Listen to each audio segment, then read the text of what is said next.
देवसुतं देवं कंसचाणूरमर्दनं देवकी परमानन्दं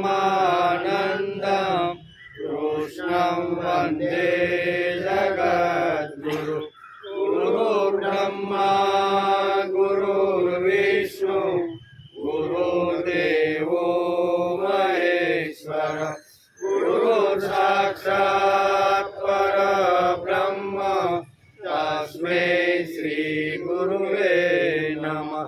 नारायणं नमस्कृत्यं नरं चैव नरोत्तमं देवीं सरस्वतीं व्यासं ततो जयमुदीरयेत् ततो जयमुदीरयेत्।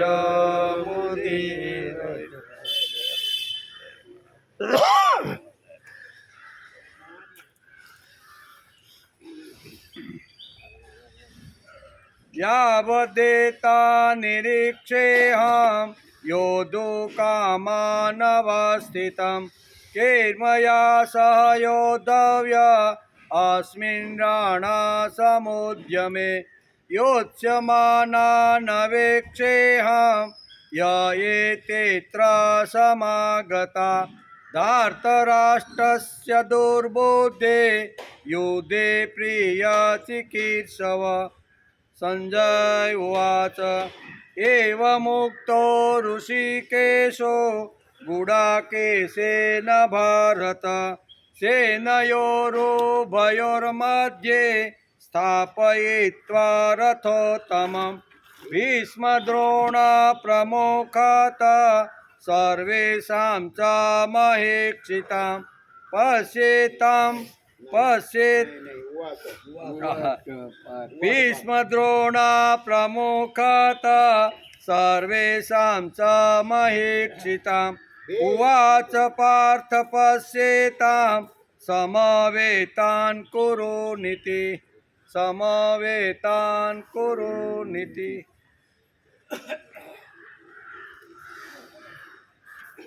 आज આપણે શ્રીમદ ભગવદ્ ગીતા ચિંતન શરૂ કર્યું એનો 28મો દિવસ। ગઈકાલે આપણે પ્રથમ અધ્યાયના 23મા શ્લોકને નમસ્કાર કર્યા। 23મા શ્લોકની અંદર અહીંયા અર્જુનના મનની અંદર એક વાત સતત ઘોળાઈ રહી છે કે અમારા માટે ષડયંત્રો કરી અને અમારી પાસેથી રાજ્ય હડપ કરી અને જેણે જીતી લીધું છે એવા દુર્યોધનનું કલ્યાણ કરવા માટે કેટલા રાજા અહીંયા યુદ્ધના મેદાનમાં આવ્યા છે એને બધાને હું જોઈ લઉં। આ આપણે ગઈકાલે આ વિચાર કરતા હતા કે દુર્બુદ્ધિ દુર્યોધનનું યુદ્ધમાં હિત ઈચ્છનારા જે આ રાજાઓ આ સૈન્યમાં આવ્યા છે તેમજ યુદ્ધ માટે ઉતાવળા થયેલા આ બધાને હું સારી રીતે જોઈ લઉં ત્યાં સુધી મારો રથ તમે મધ્ય ભાગમાં ઊભો રાખો। આમ ભગવાનને અત્યારે અર્જુન આ પ્રમાણે કહે છે। આજે આપણે પ્રથમ અધ્યાયના 24મા શ્લોકનો વિચાર કરવાનો છે, બરાબર। 23માનો ગઈકાલે આપણે કર્યો। 24મો શ્લોક કયો છે તો કે સંજય ઉવાચથી શરૂ થાય।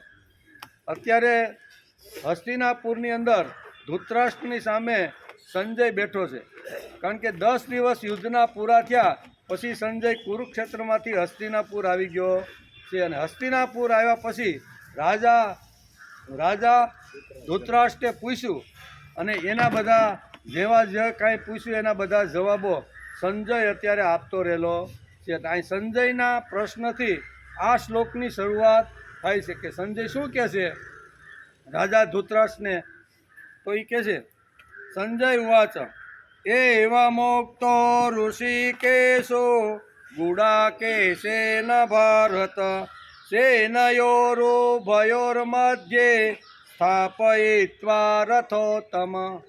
બહુ સરસ રીતે અત્યારે અહીંયા બહુ કહે છે હે ધૃતરાષ્ટ્ર એમ અર્જુને કહીને શ્રી કૃષ્ણ તે ઉત્તમ રથને બંને સેનાઓની વચ્ચે અને ભીષ્મ દ્રોણ તથા બધા રાજાઓની સામે ઊભો રાખી અને કૌરવોને તું જો એમ ભગવાન શ્રી કૃષ્ણે અહીંયા ગુડા કેસને કીધું. કેવા ગુડા કેસ એટલે કે અર્જુનનું નામ છે. આ ગુડા કેસને અત્યારે શું કીધું તો કે હું તારો કીધા પ્રમાણે રથ મધ્ય ભાગમાં લાવ્યો છું. હવે તું કુરુ નીતિ એટલે કૌરવોને તું હવે જોઈ લે, એવું અત્યારે અહીંયા સંજય ધૃતરાષ્ટ્રને કહે છે. હવેના શબ્દશ અર્થ કેવો થાય તો કે ભારત એટલે હે ભરતવંશી રાજન, એટલે એ ધૃતરાષ્ટ્ર માટે ભારત શબ્દ વાપરવામાં આવ્યો છે કે હે ભારત વંશી ધૃતરાષ્ટ્ર ગુડા કેસેન એટલે નિંદ્રા વિજયી અર્જુન દ્વારા એવમ એટલે આ પ્રકારે, ઉત્તમ એટલે કહેવાથી, ઋષિકેશ એટલે અંતર્યામી ભગવાન શ્રી કૃષ્ણે, ઉભયો એટલે બંને, રથોપતમ સ્થાપયિત્વા એટલે ઉત્તમ રથની સાથે આ રથને ભગવાન ઋષિકેશે મધ્યની અંદર ઊભો રાખી દીધો. આ એનું ગુજરાતી થાય છે. એટલે હે અંતર્યામી રાજન નિંદ્રા વિજયી અર્જુન દ્વારા આ પ્રકારે કહેવાથી અંતર્યામી ભગવાન શ્રી કૃષ્ણે બંને સેનાઓની વચ્ચે ઉત્તમ રથને ઊભો રાખી દીધો. આ શ્લોકનો અર્થ આવો છે. આવા ઉત્તમ જે રથ હતો એને મધ્ય ભાગની અંદર અહીંયા ઊભો રાખી દીધો. હવે અહીં ગુડા કેસેન ભારત એવો શબ્દ વ્યાસે લખ્યો છે. ગુડા કેસ શબ્દના બે અર્થ થાય છે. અહીં ગુડા કેસેન ભારત આવો શબ્દ વાપર્યો છે. એટલે કે ગુડા કેસના બે અર્થ થાય છે. ગુડા એટલે ગોળાકારને પણ ગુડા કહે છે. ગોળાકાર હોય ને એના માટે ગુડા કહે છે. અને કેસ એટલે વાળ, એટલે જેના ગોળાકાર વાળ છે એવો. કેવો? અત્યારે ધૃતરાષ્ટ્રને સંજય હસ્તિનાપુરમાં બેઠા બેઠા હવે કઈ પરિસ્થિતિ યુદ્ધની અંદર નિર્માણ થઈ છે એનું વર્ણન અત્યારે કરે છે કે આવો ગુડા કેસ ભગવાનને ઓર્ડર આપી અને મધ્ય ભાગની અંદર ભગવાનને રથ ઊભો રાખવાનું ગુડા કેસે કહ્યું. ગુડા કેસનો બીજો એક અર્થ થાય છે ગુડાકા. બીજો અર્થ શું થાય છે? એક થાય છે ગુડા કેસ એટલે ગોળ વાળ જેના છે તે, એટલે વાંકડિયા વાળ જેના છે તે અર્જુનનું એક નામ આ ગુડા કેસ છે. બીજો ગુડા કેસનો અર્થ થાય ગુડાકા એટલે નિંદ્રા. શું કે ગુડાકા એટલે નિંદ્રાને કહે છે. અને ઈશ એટલે સ્વામી, એટલે કે નિંદ્રાનો જે સ્વામી છે ને એના માટે ગુડા કેસ શબ્દ વાપરવામાં આવે છે. એ આપણે કહેવાય ને શ્વાન ઊંઘ જેવી રીતની હોય ને એવી રીતનો આવે છે. એમ કે ગમે ત્યારે જાગૃત થઈ શકે, ગમે ત્યારે ઊંઘી શકે, એના માટે ગુડા કેસ શબ્દ વાપર્યો છે.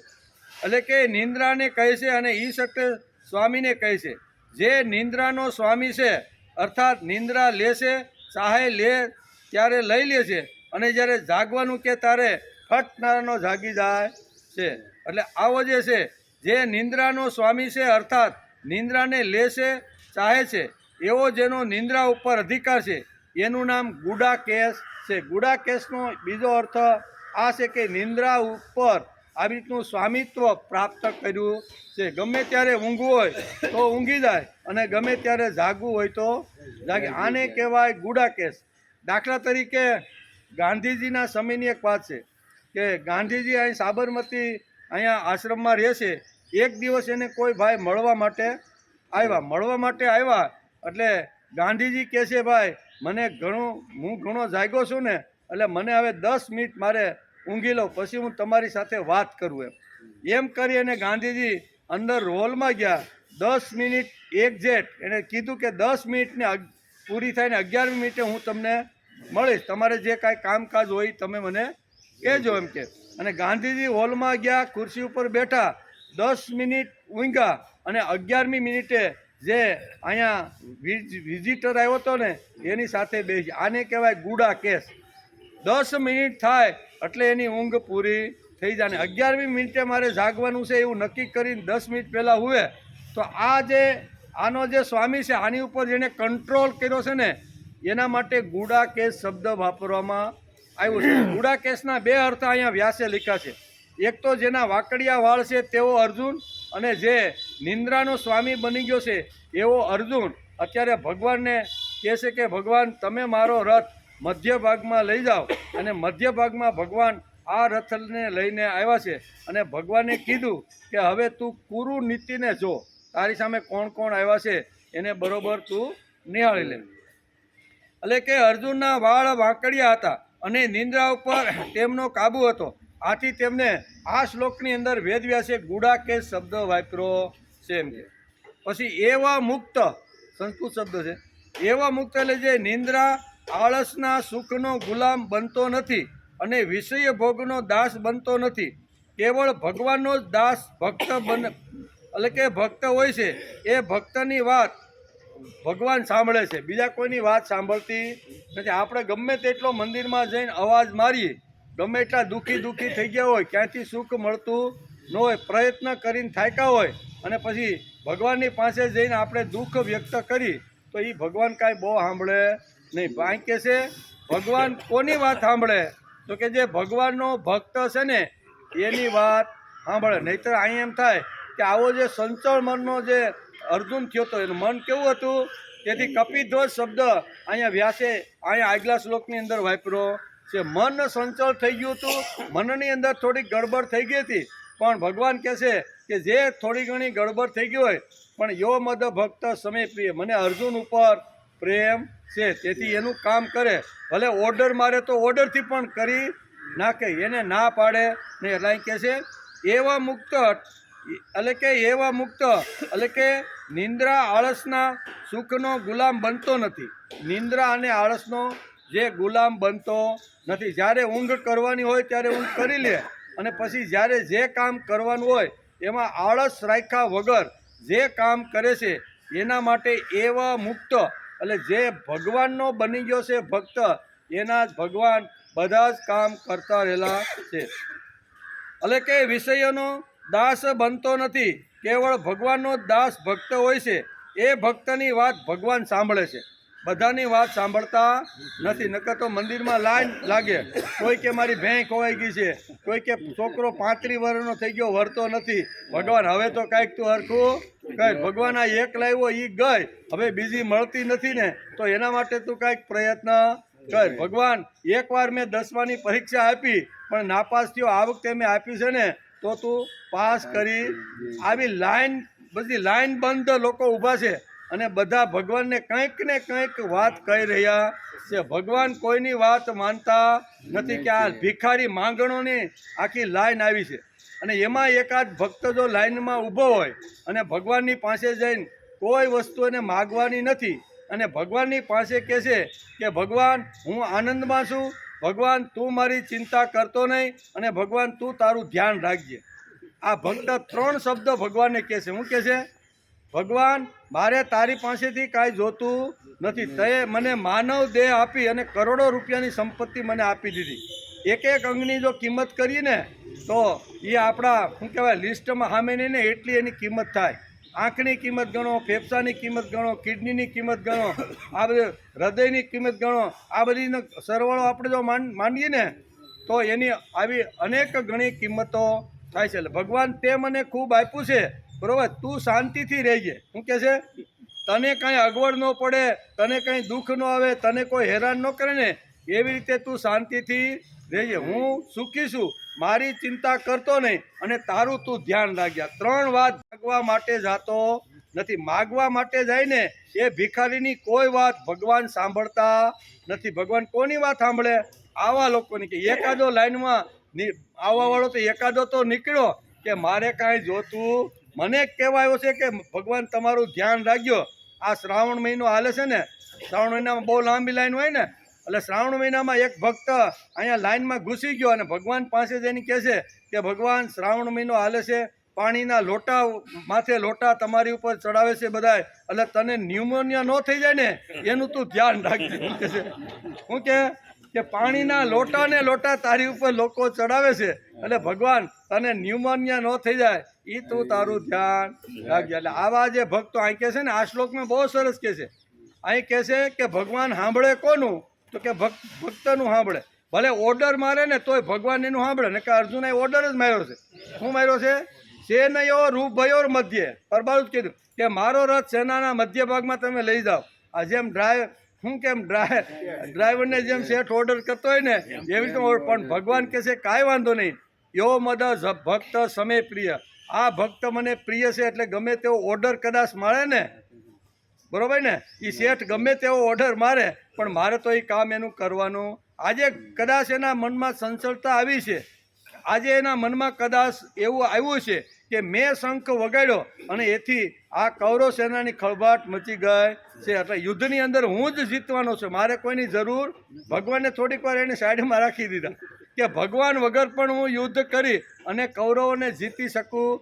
આવો થોડોક અહમ, આવો થોડોક ઈગો એની અંદર પ્રગટ થયો એમ વ્યાસ લખે છે. તેથી ગમે તેવો ભક્ત હોય પણ થોડી ઘણી ભૂલ કરે, મોટા માણસો પણ ઘણીવાર ભૂલ કરી બેસે છે. આપણે તે દિવસે જોતા હતા ને કે દેવો પણ ભૂલ કરી બેઠા કે વિજય જે ભગવાનની કૃપાથી મળ્યો છે એની જગ્યાએ કહેવા માંડ્યા કે અમારી શક્તિથી, અમારી બુદ્ધિથી અમે જે હથિયારો લઈને દાનવોની સામે લડ્યા ને તેથી અમારો વિજય થયો છે. ભગવાન વિચાર કરે છે કે જે શક્તિ મેં એને આપી છે એ શક્તિથી એનો વિજય થયો છે, તો શક્તિ આપનાર બ્રહ્મને ભગવાનને કોઈ યાદ કરતું નથી. એવું આપણે 2 દિવસ પહેલાં એનો વિચાર પણ કરતા હતા. અહીંયા પણ થોડોક આમ લેશ માત્ર અર્જુનને આવ્યો કે આ યુદ્ધની અંદર તો હું મારા ગાંડીથી બધાના ડોકા ઉડાડીને હસ્તિનાપુરનું રાજ્ય હું હસ્તગત કરી, મારે કોઈની જરૂર. થોડોક અહમ આવ્યો. ભગવાન કે કાંઈ વાંધો નહીં, ભક્તની અંદર આવો અહમ આવે તો એ કાઢવાની જવાબદારી ભગવાનની છે, બરાબર ને. તેથી અહીં કહે છે કે ભગવાન કોનું સાંભળે તો કે ભક્તનું સાંભળે છે. બીજા ગમે તેવા માગણ આવે, ભિખારી રોજ માગણી લઈને કંઈક ને નવી માગણી આવે. ભગવાન હમણાં જ ભેં લીધી હતી, છોકરાને દૂધ ખાવા માટે માંડ મેં આ કર્યું હતું અને આ 2 દિવસથી ખોવાઈ ગઈ છે, આખી સીમો ફરી વળ્યો પણ ક્યાંય મારી ભેં મળતી નથી. ભેં જો મળી જાય ને તો હું એક સત્યનારાયણની કથા કરી નાખું. એટલે ભગવાનને જો શીરો ખાવાનું મન થાય ને તો એની ભેં ગોતી દે.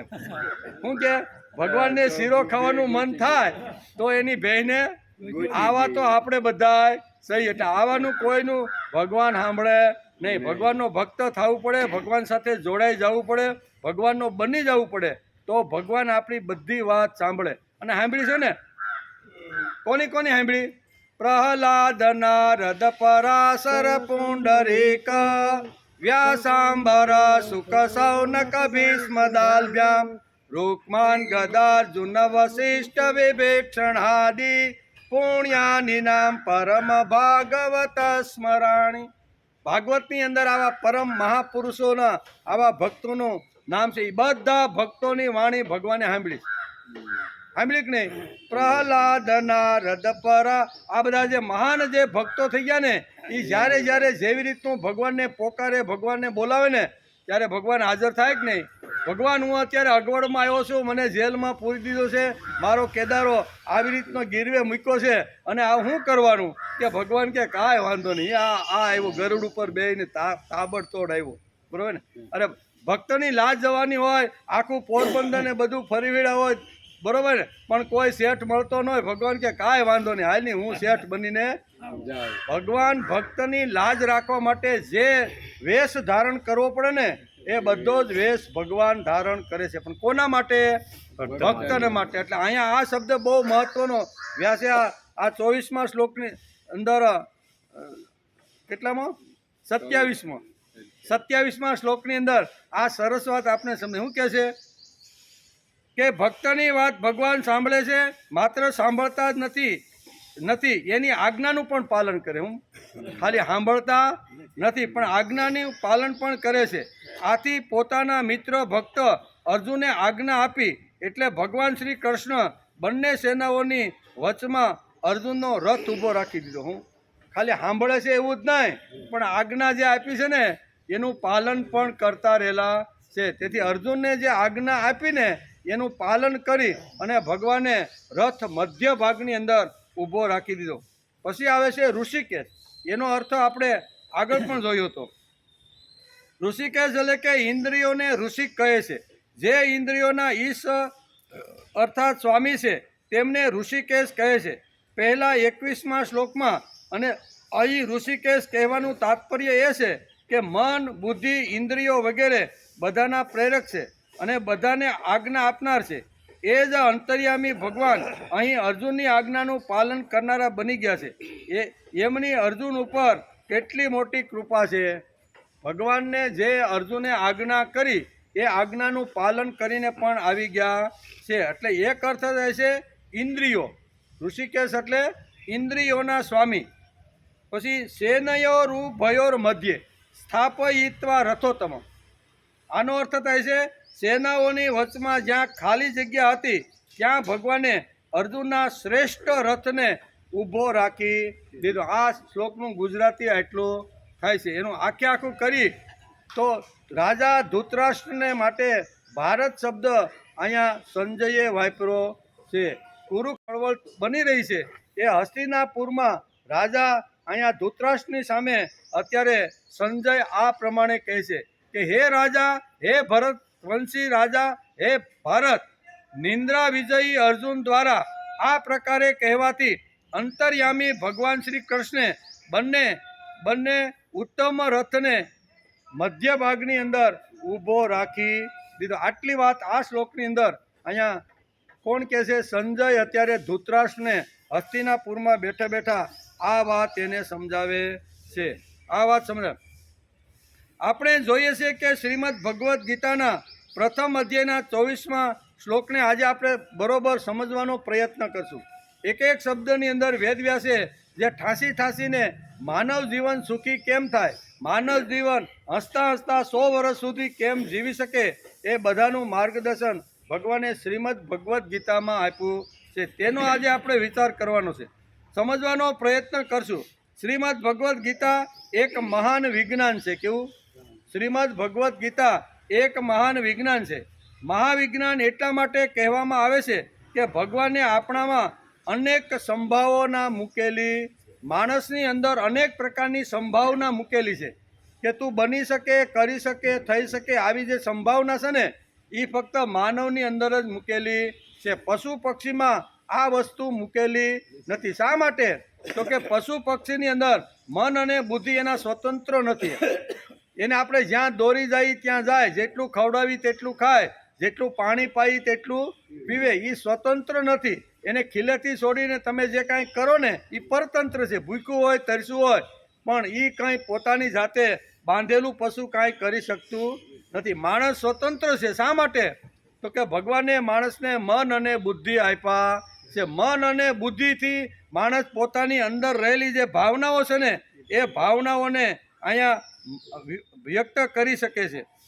મહાવિજ્ઞાન એટલા માટે કે કહેવામાં આવે છે કે ભગવાને આપણને અનેક સંભાવનાઓ મૂકેલી છે. અપાર શક્તિથી માણસને પુષ્ટ કરેલો છે અને એ અપાર શક્તિ એટલે કે સંભાવનાઓ છે. એ સંભાવનાઓને જાગૃત કરવાનું કામ શ્રીમદ ભગવદ્ ગીતા કરે. અંદર ઘણીવાર ઘણી બધી સંભાવનાઓ પડેલી હોય, સુસુપ્ત રીતે શાંતિથી આળસ અને પ્રભાતમાં પડેલી હોય, તો એને જાગૃત કરવાના, આપણી જે સંભાવનાઓ છે ને એને જાગૃત કરવાનું કામ શ્રીમદ ભગવદ્ ગીતા કરે છે. તેથી આપણે શ્રીમદ ભગવદ્ ગીતાનો અભ્યાસ કરવાનો શરૂ કર્યો છે. શ્રીમદ ભગવદ્ ગીતાના એટલે કે મહાન વિજ્ઞાનને સમજવાનો આપણે 28 દિવસથી પ્રયત્ન કરીએ છીએ. ગીતામાં શું રહસ્ય છે? ગીતાની અંદર પણ ભગવાને રહસ્ય મૂકી દીધેલું છે. ગીતામાં શું રહસ્ય છે? તુવેરનો દાણો ગમે તેટલા વર્ષ સુધી એને કોઈ પથ્થર ઉપર રાખી દો ઘરની અંદર, તો 30 વર્ષ થાય, 35 વર્ષ થાય, 20 વર્ષ થાય, તો એને કોટો આવે ખરો? એને કોટો આવે. ગમે તેટલા વર્ષ સુધી એ પથ્થરને ઘરની અંદર કોઈ જગ્યાએ તમે તુવેરનો કે ચોખાનો કોઈ પણ દાણો આપણે મૂકી દઈએ તો એની અંદર અંકુર ફૂટતા નથી. અંકુર ફૂટવા માટે એને માટી અને ભેજ આ 2 વસ્તુની જરૂર પડે છે. ખાલી મૂકી રાખો તો ગમે એટલા 5-10 વર્ષ હળી જાય, ખલાસ થઈ જાય, પણ એમાં અંકુર ફૂટતો નથી. તો એને અંકુર ફૂટવા માટે શું જોઈએ? તો કે અંકુર ફૂટવા માટે અહીંયા ચણાનો દાણો હોય કે તુવેરનો દાણો હોય કે પછી મગફળીનો દાણો હોય, એને માટી અને ભેજ એટલે પાણી, એ બંને વસ્તુ જો મૂકી અને પછી આપણે મૂકી તો 2-4 દિવસમાં એમાં કોટો આવે કે નહીં? એમ આપણી અંદર ઘણી બધી આવી રીતની સંભાવનાઓ ભગવાને મૂકી દીધેલી છે. પણ એમને જો પડી રહે તો એની અંદર કોટો નીકળતો નથી. કોટો જો કાઢવાનો હોય ને તો શ્રીમદ ભગવદ્ ગીતાના જે સિદ્ધાંતો છે એમનું જે તત્વજ્ઞાન છે એને જે આ ભેજનું અથવા માટીનું થોડુંક વાતાવરણ જો અંદર આપણે આપીએ ને તો એની અંદર આવી રીતના અંકુર ફૂટે છે. અને અંકુર વાલિયાનો અંકુર ફૂટ્યો કે નહીં, અંદર ઘણી સંભાવનાઓ હતી, પણ એની સંભાવનાને જગાવનાર અથવા એની અંદર પાણી અને માટી આપનાર તો કોઈ જોઈ કે નહીં. તો અંદર રહેલો જે કોઈ પણ પદાર્થ છે અથવા આવી રીતનો જે ચણાનો દાણો હોય કે વાલનો દાણો હોય તો એને કોટો નીકળે.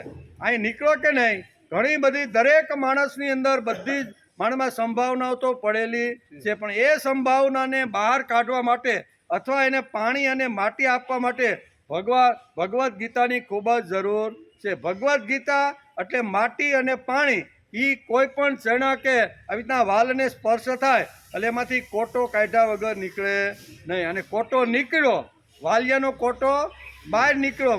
નારદે એને સુંદર મજાની બધી આધ્યાત્મિક તત્વજ્ઞાની અને સુંદર મજાની બધી વાતો કરી. એ વાતો એની બુદ્ધિમાં ઉતરી ગઈ, એ વિચાર એની બુદ્ધિમાં સ્થિર થઈ ગયો અને એણે કીધું વાત તમારી 100% સાચી છે. હવે મારો આ રસ્તો ખોટો છે, એ ખોટો રસ્તો કાઢીને સાચા રસ્તા ઉપર હાલવાનો પ્રયત્ન કરું છું. અને સાચા રસ્તા ઉપર હાલવાનો પ્રયત્ન કર્યો તો આજે હજારો વર્ષ વીતી ગયા. કેટલા? રામાયણ જે લખાણું ને વાલ્મીકીએ જે રામાયણ એના હજારો વર્ષ વીતી ગયા, પણ હજારો વર્ષ પછી પણ અહીંયા વાલ્મીકી અમર થઈ ગયા. એનું કારણ અંદર રહેલી જે ચેતનાઓ છે, અંદર રહેલી જે વિભાવનાઓ છે એ જાગૃત કરવાનું કામ નારદ જેવા મહાપુરુષે કર્યું. અને હજારો વર્ષોથી પણ આજે આપણે એને યાદ કરીએ કે નહીં?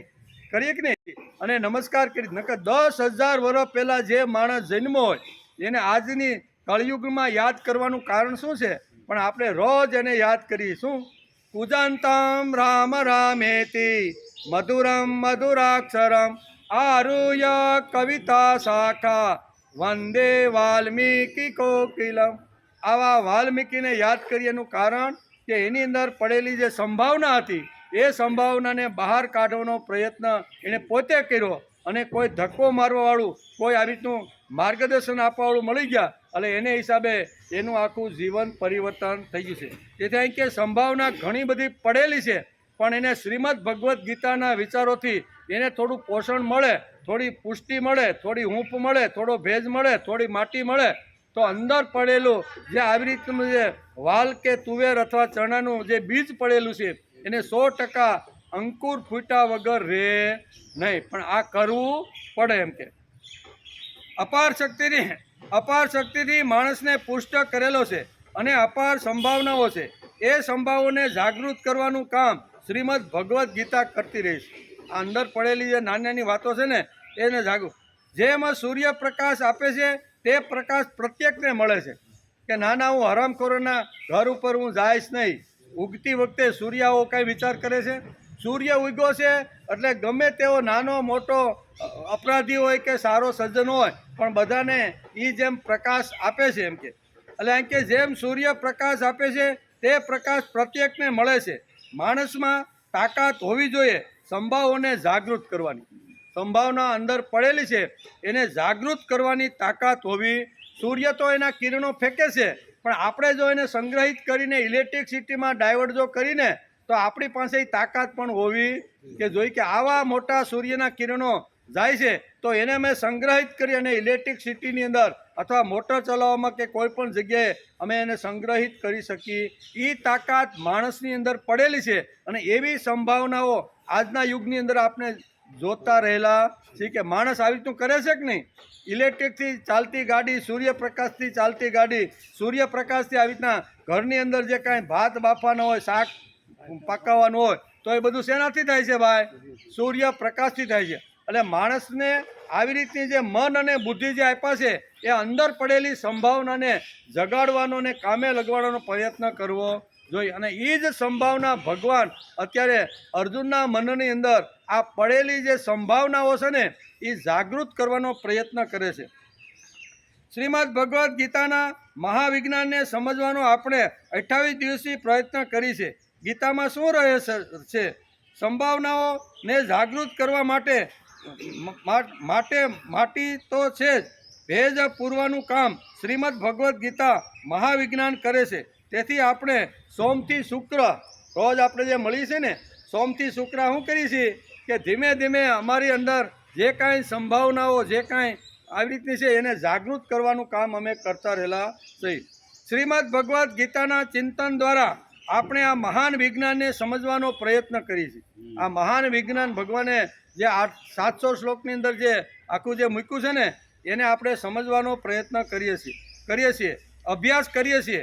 એવ મુક્તો ઋષિ કહેશે ગુડા કહેશે ને ભારત, બરોબર. અહીં કહેશે ને ભારત સેનયો રૂભયોર મધ્યે સ્થાપયિત્વા રથોત્તમ. હે ભરતવંશી રાજા ધૃતરાષ્ટ્રને સંજય આ પ્રમાણે અહીંયા હસ્તિનાપુરમાં બેઠા કહે છે કે નિંદ્રા વિજયી અર્જુન દ્વારા આ પ્રકારે કહેવાથી અંતર્યામી ભગવાન શ્રી કૃષ્ણે બંને ઉત્તમ રથને મધ્યમાં ઊભો ઉત્તમ વિશેષણ શું લગાડ્યું છે? ખાલી રથ લગાડ્યો નથી કે ભગવાનને રથ લઈ અને મધ્ય ભાગની અંદર ઊભો રાખી એટલું નહીં, પણ આગળ શું લગાડ્યું? ઉત્તમ રથ. ઉત્તમ રથ શા માટે છે એના પણ કારણો વેદ વ્યાસે. ઉત્તમ રથ એને જ કહેવાય કે જે રથને ભગવાન કૃષ્ણ સારથી બનીને જે હાંકતો હોય એક અંદર એક મહાન એક આવી રીતનો યોદ્ધો જે સંસ્કૃતિના કાર્ય માટે લડવા માટે જે તૈયાર થયો છે એવો અર્જુન પણ બેઠો છે.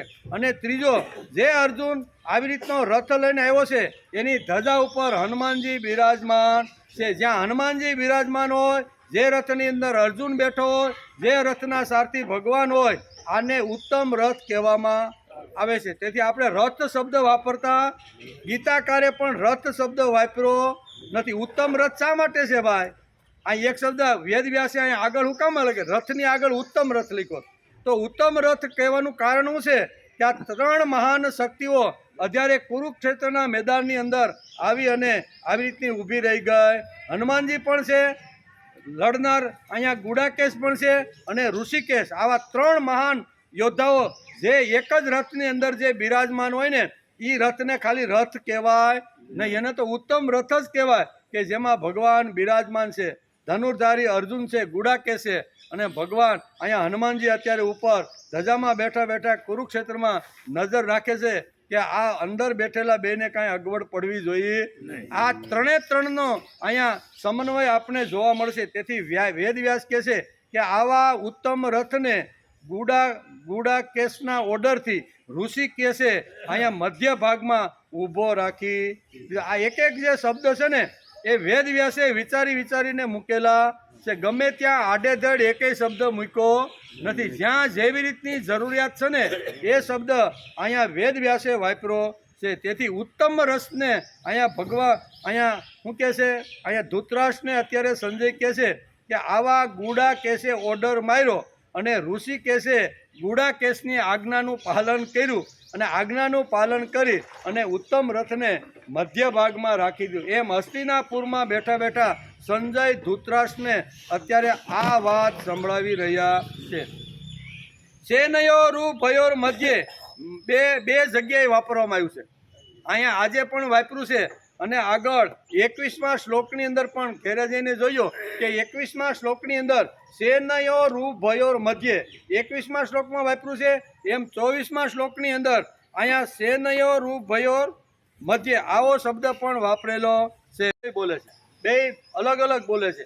21મા શ્લોકની અંદર ભગવાનને અત્યારે અર્જુન ઓર્ડર કરે છે 21માં કે હું આ બધાના ડાચા જોઈ લઉં. તેથી આ બધાના ડાચા જોવા માટે મારો રથ તમે સેનયો ભયોર 21મા શ્લોકમાં ડાચા જોવા માટે ભગવાનને અર્જુન ઓર્ડર કરે છે. અને અહીંયા હસ્તિનાપુરમાં અહીંયા સત્ય કેવા હસ્તિનાપુરની અંદર અહીંયા 25મા શ્લોકની અંદર નહીં 24મા શ્લોકની અંદર અહીંયા સેનયો ભયોર મધ્ય શબ્દ સંજય વાપરે છે, બરાબર ને? 21મા શ્લોકમાં અર્જુન બોલે છે અને 24મા શ્લોકમાં સંજય બોલે છે. આ શ્લોકથી સંજય બાજી સંભાળી લે. આ શ્લોકથી હવે આખી બાજી કોણ સંભાળે છે? હવે એના હાથમાં આવી ગઈ છે. ધૃતરાષ્ટ્ર જે કાંઈ પ્રશ્ન પૂછવાના છે ને એના દરેક પ્રકારના જવાબ અત્યારે સંજય આપવાના છે. એટલે કે આજથી હવે બાજી સંજયે સંભાળી લીધી છે. 21મા શ્લોકમાં ભગવાનને અર્જુને ઓર્ડર કર્યો હતો. સંજય નમ્ર અલકે સંજય નમ્ર ભાવે રહે છે. અહીંયા ઓર્ડરનો જવાબ છે. જે ઓર્ડર ભગવાનને અર્જુનને આપ્યો હતો એનો જવાબ અત્યારે સંજય ધૃતરાષ્ટ્રને આપી રહ્યો છે. 21મા શ્લોકમાં ઓર્ડર આપ્યો હતો આમ રૂવાથી કે મારા રથને તમે મધ્ય ભાગમાં લઈ જાઓ, હું મારી સામે લડવા આવ્યા છે અને ડાચા જરીક જોઈ લઉં કે મારા ગાંડી સામે કેટલા ડાચા રહેવાના છે અને કેટલા. આ એને ઓર્ડર માર્યો હતો. અને અહીંયા સંજય અહીંયા 24મા શ્લોકની અંદર એકદમ નમ્ર બની જાય છે. નમ્ર બનીને કહે છે સેનયો રૂ ભયોર મધ્ય. આમ આ ભગવાન અહીંયા ગુડાકેશનો જે રથ છે ને એ મધ્ય ભાગની અંદર લાવ્યા. સંજય કહે છે કે ભગવાન શ્રી કૃષ્ણે રથને ગુડાકેશના કહેવાથી ઉત્તમ સેનાની ઉત્તમ રથને લઈને સેનાની મધ્યમાં જઈને ઊભો રાખ્યો. આમ સંજય ધૃતરાષ્ટ્રને અત્યારે કહે છે, શું કહે છે, યુદ્ધની અંદર જે કાંઈ હલનચલન પહચાન જે થઈ રહી છે એનું લાઈવ અહીંયા શું કહે છે, લાઈવ હસ્તિનાપુરની અંદર સંજય અત્યારે કરી રહ્યો છે. જેમ ટેલિવિઝન હોય આપણી ઘેરે અને ટેલિવિઝનનું બટન દબાવીએ અને દુનિયાના દરેક પ્રકારના સમાચાર એમાં આપણે સાંભળી શકીએ કે નહીં, તો એવી રીતે જે કાંઈ યુદ્ધના મેદાનની અંદર જે કાંઈ યુદ્ધની જે કાંઈ વાતો છે અથવા યુદ્ધની જે તૈયારીઓ છે એ તૈયારીઓ કેવી રીતની ચાલે છે એ સંજયને અહીંયા વ્યાસે અહીંયા દિવ્ય દ્રષ્ટિ આપી હતી. અને દિવ્ય દ્રષ્ટિથી અત્યારે સંજય ધૃતરાષ્ટ્રને કહે છે. એક જ લીટીમાં 3 વિશેષણ અહીં વાપરા છે. બરાબર ને? આપણે ખરેખર આ શ્લોકને જો સમજવાનો પ્રયત્ન કરીએ તો આ શ્લોકની અંદર વ્યાસે 3 વિશેષણો પહેલાં આ 24મા શ્લોકની અંદર વાપરા છે. કયા? એવા મુક્તો ઋષિકેશો ગુડાકેશે ન ભારત. 3 વિશેષણો આ શ્લોકની અંદર. એમાં એક છે ઋષિકેશ, બીજું છે ગુડાકેશ અને ત્રીજું છે ભારત. બરાબર? 3 શબ્દો અહીંયા વ્યાસે આ શ્લોકના પ્રથમ લીટીમાં લખ્યા છે. એક જ લીટીમાં 3 વિશેષણ છે, ભારત, ઋષિકેશ અને ગુડાકેશ. અહીંયા ભારત ધૃતરાષ્ટ્ર માટે વપરાયો છે. ભારત જે શબ્દ છે ને એ સંજયે ધૃતરાષ્ટ્ર માટે વાપરેલો છે. એટલા માટે વાપર્યો છે કે સંજય અને ધૃતરાષ્ટ્ર વચ્ચેનો આ સંવાદ છે. કોનો સંવાદ? હસ્તિનાપુરમાં કોનો સંવાદ ચાલે છે? ધૃતરાષ્ટ્ર અને સંજયનો. તેથી અહીંયા ધૃતરાષ્ટ્ર માટે સંજયે ભારત એટલે રાજન શબ્દ વાપરેલો છે. ઋષિકેશ ભગવાન શ્રી કૃષ્ણ માટે છે અને ગુડાકેશ શબ્દ અર્જુન માટે વાપર્યો છે. આ શ્લોકમાં આપણે 3 શબ્દો સમજવા જેવા છે, તેથી એને સમજવાનો પ્રયત્ન કરશું. ઋષિકેશ, ગુડાકેશ અને ભારત, આમાં આ શબ્દ છે. બાકી તો સેનયોર ઉભયોર મધ્યે સ્થાપિતા રથોત્તમ, એમાં તો સીધું જ કહી દીધું કે આવી રીતની સેનાઓની મધ્યની અંદર આવી રીતનો ગુડાકેશે જે કીધું એ પ્રમાણે ઋષિકેશ આવી રીતનો ઉત્તમ રથ લાવીને ઊભો રાખી દીધો. આ છેલ્લી લીટીનો અર્થ આવો થાય છે, પણ પ્રથમ લીટીની અંદર આ ગુડાકેશ શબ્દ ખૂબ જ મહત્વનો, ખૂબ જ અગત્યનો છે એવું અહીં વેદવ્યાસ લખે છે. ગુડાકેશ ભગવાન શ્રી કૃષ્ણ માટે છે અને ગુડાકેશ શબ્દ અર્જુન માટે વાપર્યો છે. આ શ્લોકમાં આપણે 3 શબ્દો સમજવા જેવા છે, તેથી એને સમજવાનો પ્રયત્ન કરશું. વિશિષ્ટ સંબંધોથી આ 3 શબ્દો ગીતામાં જોડવામાં આવ્યા છે. સંજયે સીધું ધૃતરાષ્ટ્રને ન કહ્યું, પણ આ શ્લોકમાં 3 વિશેષણો આપી અને સંજય ધૃતરાષ્ટ્રને અત્યારે આ શ્લોકની અંદર સમજાવે છે કે હે ભારત, અર્જુનનું આવું કહેવાથી ભગવાન શ્રી કૃષ્ણ ઉત્તમ રથને 2 સેનાઓની મધ્યમાં લઈ જઈને રથને ઊભો રાખી દીધો. શા માટે મધ્ય ભાગમાં ઊભો રાખ્યો? શા માટે? તો કે ગુડાકેશે કીધું હતું કે મારા રથને તમે મધ્ય ભાગની અંદર બંને સેનાઓની મધ્ય ભાગમાં રાખી દો. એટલે ભગવાને બરોબર અહીંયા અર્જુનની આજ્ઞાનું પાલન કર્યું. આડો હવળો ન રાખતા 2 સેનાનો જે મધ્ય ભાગ હતો અને મધ્ય ભાગની અંદર 2 સેનાઓ ઊભી હતી અને મધ્ય ભાગની અંદર ભીષ્મ અને દ્રોણ પણ ઊભા હતા. એટલે એની સામે જ આયા ભગવાન શું કહેવાય ઋષિકેશે ગુડાકેશે કીધા પ્રમાણે રથને ઊભો રાખી દીધો. શા માટે? તો કે આપણા દીકરાને ઘણીવાર આપણે ઉપનામ આપીએ છીએ કે નહીં, 3 વાર કહ્યા પછી ન સાંભળે તો આપણે એને કહીએ એ બળદિયા સાંભળ્યો કે નહીં, આ મહેમાન આવ્યા છે પાણી ભરવાનું તને શું કહીએ છીએ? હકીકતે આપણો છોકરો બળદિયો નથી. આપણી ઘેરે કોઈ મહેમાન આવ્યું હોય અને આપણે સોફા ઉપર બેસી ગયા હોય અને છોકરો ઘરમાં આંટો મારતો હોય અને આપણે કહીએ બેટા પાણી લાવીની, તો એ કાંઈ સાંભળ્યો હોય પણ એ ક્રિયા કરે ને એકવાર દાદા કે, બીજી વાર કે, ત્રીજી વાર પછી દાદા ખીજાઈ જાય, એ બળદિયા જેવા કાંઈ સાંભળો કે નહીં. હકીકતે એ છોકરો બળદિયો છે? બળદિયો નથી, પણ એને ઉપનામ આપેલું છે. એમ અહીંયા શ્રીનામ જેમ આપણા દીકરાના ઘણા હોય ને, ઘણી વાર મોટો થાય તો આપણે લાલો લાલો જ કહેતા હોય. હું ભાઈ હવે તો એને હવે વૃદ્ધ તોય કે અમારો લાલો છે. ડોશીમાં 90 વર્ષના બેઠા હોય ને અને છોકરો 70 વર્ષનો હોય ને, પણ હું કે એ લાલા જરીક પાણી ભરી આપની. ભાઈ લાલો તો કેવડો થઈ ગયો, એના છોકરાની ત્યાં છોકરા થઈ ગયા છે, પણ લાલો તો એનું છે. પણ હકીકત એનું નામ લાલજી હોય છે. કેવું? પણ ઉપનામ કેવું?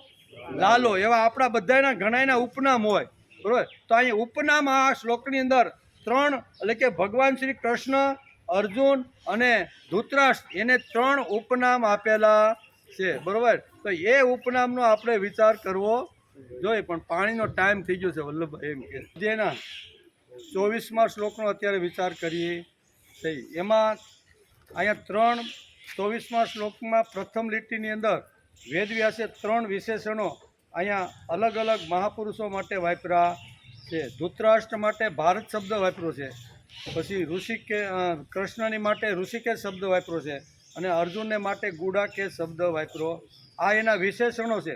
તો એ વિશેષણો શા માટે વેદવ્યાસે અહીંયા લખ્યા છે એને આપણે આપણી પ્રામાણિક બુદ્ધિથી સમજવાનો પ્રયત્ન કરીશું.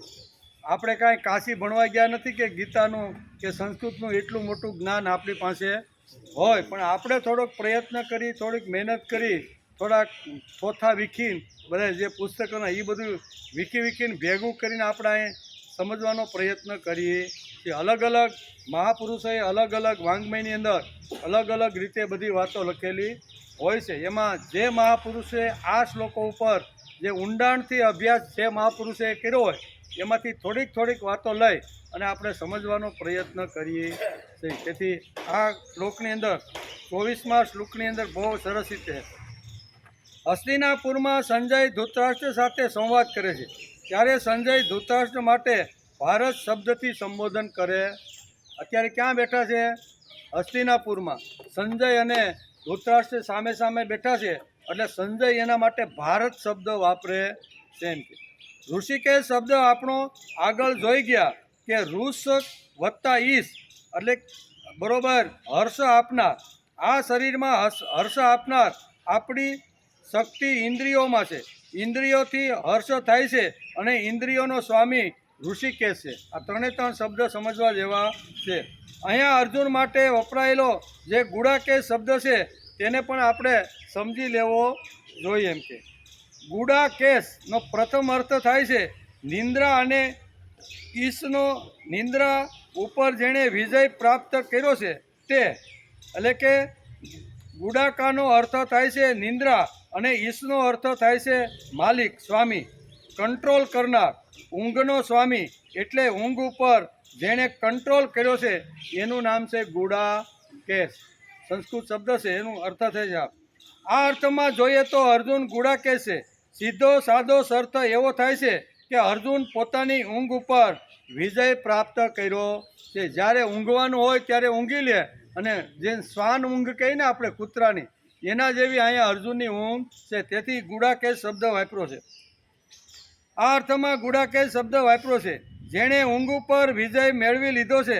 માટે તેના માટે પ્રથમ અધ્યાયના 24મા શ્લોકમાં એવ મુક્તો ઋષિકેશો ગુડાકેશેન ભારત. આમ સંજય ધૃતરાષ્ટ્ર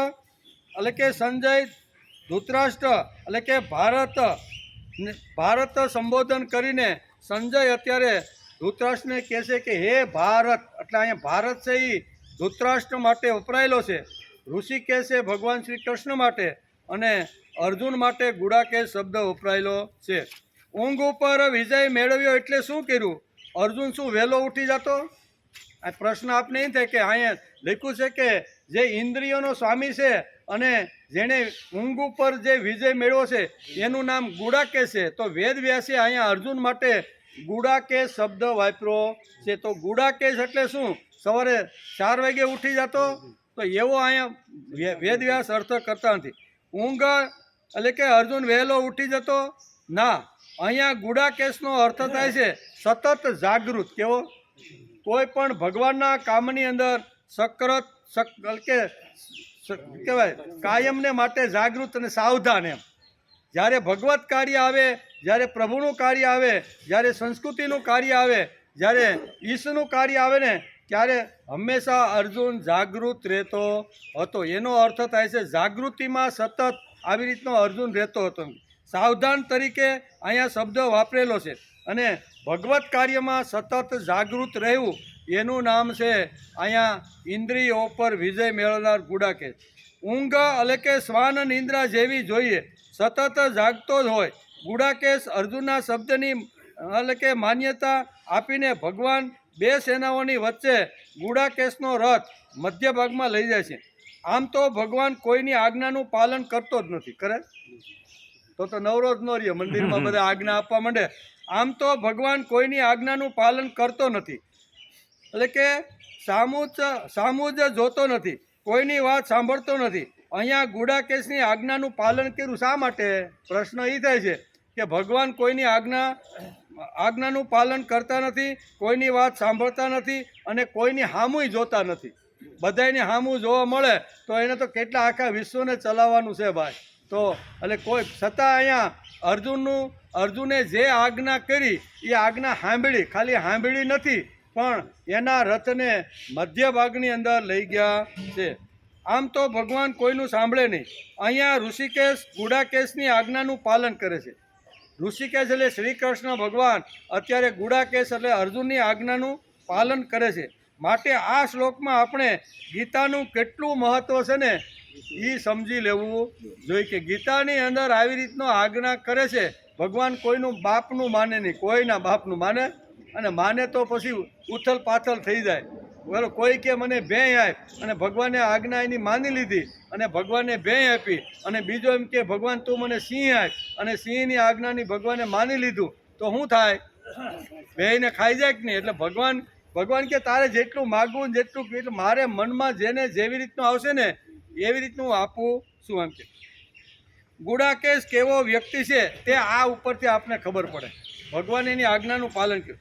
ઊંઘ ઉપર વિજય મેળવી લીધો. સતત જાગૃત એટલે કે જાગૃતિનો એક અર્થ થાય છે સાવધાન. સાવધાનનો વિરોધી શબ્દ છે અસાવધાન એમ, અવધાન. અવધાન એટલે રામદાસ સ્વામીનો એક પ્રસંગ અહીં મહાપુરુષ પાંડુરંગ શાસ્ત્રી ઘણીવાર પોતાના પ્રવચનમાં અહીં એક ઉદાહરણ આપીને ગુડાકેશનો અર્થ સમજાવવા માગે છે કે માણસે સાવધાન રહેવું જોઈએ. રામદાસ સ્વામી ઉંમર મોટી થઈ ગઈ એટલે માને એમ થયું કે મારા દીકરાને પરણાવી દો. એટલે પરણાવવા માટે 2-3 કન્યાઓ જોઈ. એ કન્યા એને પસંદ પડી ગઈ અને પસંદ પડી એટલે ઠાઠ મારતી જાન લઈ અને એની મા એ વખતે હતા એમ કે બાપ તો હતા નહીં, એટલે મા ઠાઠ મારતી બધી આવી રીતની જાન લઈ અને એ જ્યાં છોકરીને પરણવાનું હતું ત્યાં બધા લઈ ગયા. બધી વ્યવસ્થા સુંદર બધી જોઈ, ખાવા પીવા રહેવાનું બધું થયું. જાન પણ રામદાસ સ્વામી થઈ ગયા. આપણે મહારાષ્ટ્રમાં નામ તમે કદાચ સાંભળ્યું, એનો આ પ્રસંગ છે.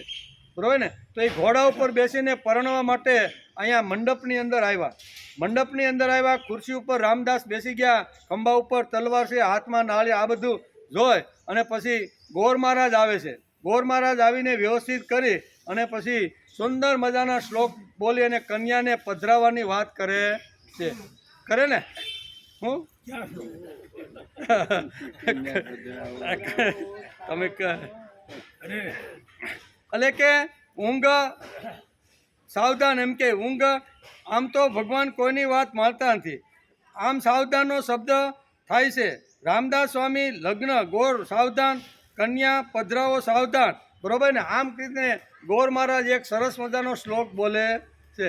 કસ્તૂરી તિલકમ લલાટ પટલે વક્ષસ્થલે કૌસ્તુભમ નાસાગ્રે વરમોતિકમ કરતલે વેણુકરે કંગણમ સર્વાંગે હરિચંદનમ સુલલિતમ કંઠે ચ મુક્તાવલી ગોપ સ્ત્રી પરિવેષ્ટિતો વિજયતે ગોપાલ સોડામણી મંડપ મધ્યે કન્યા પધરાવો સાવધાન.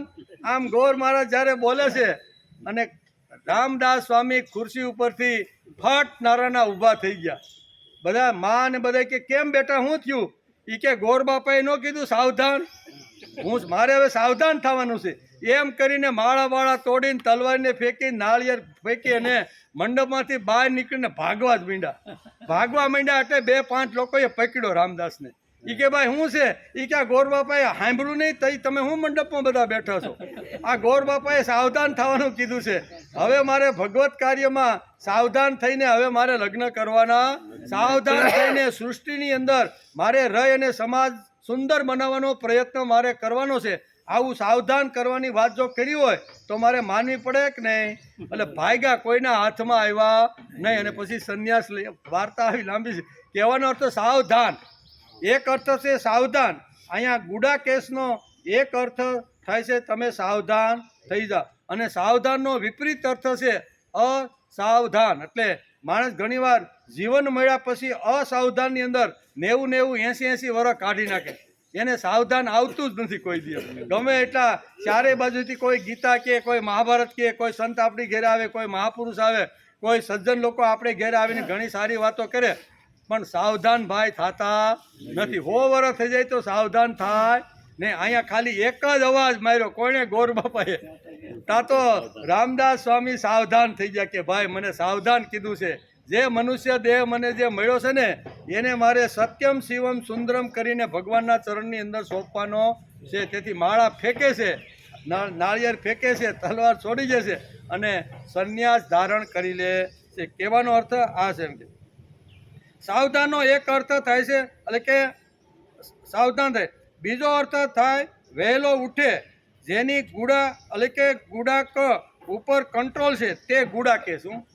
ગુડા એટલે આપણા જે ઇન્દ્રિયો છે, ઇન્દ્રિયો પર જેણે કંટ્રોલ રાખ્યો છે ને એના માટે પણ ગુડાકેશ શબ્દ વાપરવામાં આવ્યું છે. 24મો શ્લોક માણસે સૌથી વધારે વિચારવા જેવો છે.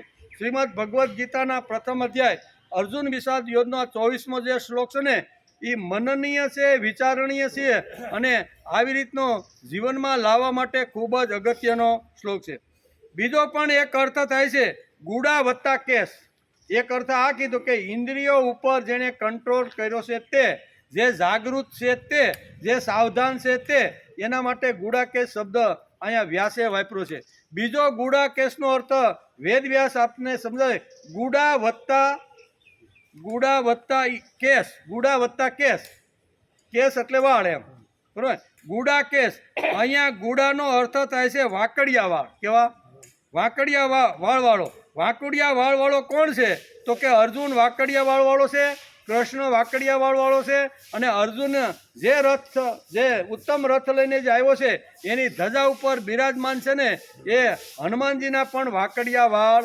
કેટલું સંશોધન જે આ લોકો કરતા હોય છે કે આ 3 મહાપુરુષને એક જ સાથે એક જ લાઈનમાં 3 વાકડિયા વાળ છે એવો એક જ શબ્દની અંદર સમજાવવાનો પ્રયત્ન કર્યો છે.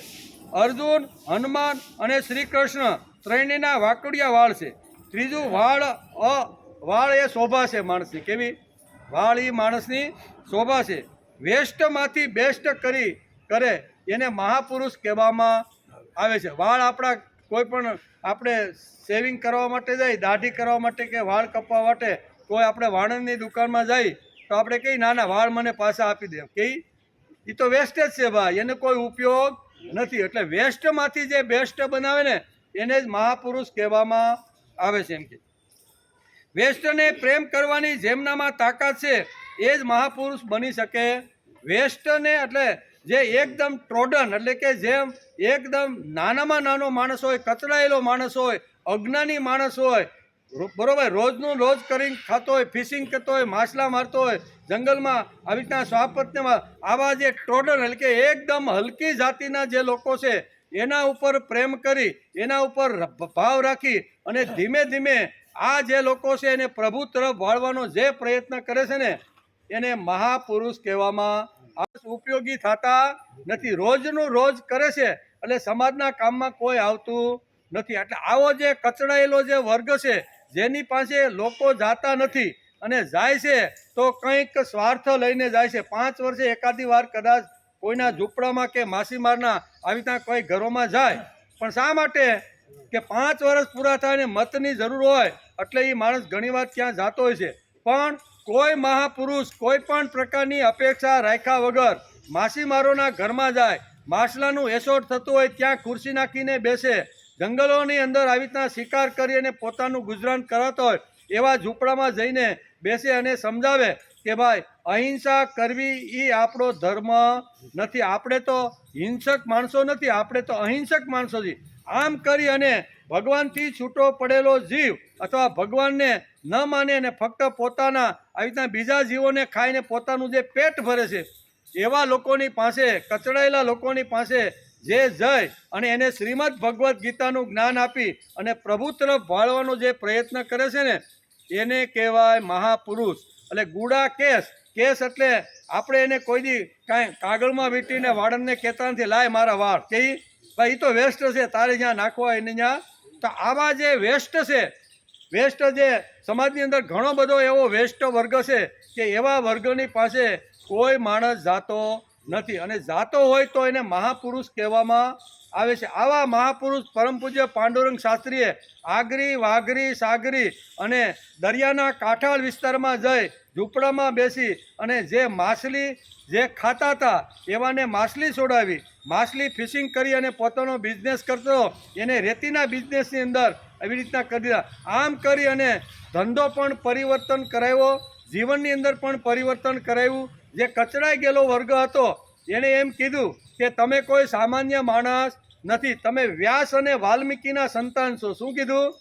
પાંડુરંગ શાસ્ત્રીએ એની પાસે બેસીને કીધું, ઘણા કે ને અમે તો માછીમાર છે, અમારા મોઢા ગંદાય, વિદ્વાન આવે નહીં, પંડિતો બ્રાહ્મણો અમારાથી શેટા ભાગે, અમારો પડસાયો પડ્યો તો ઘેરે. આવા લોકો જે છે એને બદલે તમે અમારી પાસે આવી અને તમે સુંદર વાતો કરો તો દાદાને કહે છે કે તમે હલકા નથી, તમે નીચ નથી, તમે પાપી નથી. અરે તમારા પરંપરામાં તો જુઓ, તમારા પરંપરામાં વાલિયામાંથી વાલ્મીકી ઋષિ કોળી જતા ને, વાલિયામાંથી વાલ્મીકી ઋષિ બન્યા. અરે એટલું જ નહીં, અને મત્સ્યગંધાનો જે દીકરો જે વ્યાસ હતો ને એ વ્યાસના તમે સંતાન છો. પરાશર અને અહીંયા સત્યવતીનું તમે સંતાન છો, તમે હલકા નથી. આમ કરી અને નાના માણસની અંદર શું કહેવાય અસ્મિતા જાગૃત કરે ને એને મહાપુરુષ કહેવામાં આવે છે. તેથી વ્યાસે કદાચ અહીંયા ગુડા કેસ, ગુડ વત્તા કેસ એટલે જે કેસ કામમાં નથી આવતા, જે કેસને વાળ કાપ્યા પછી માણસ ત્યાગ કરી દેશે ને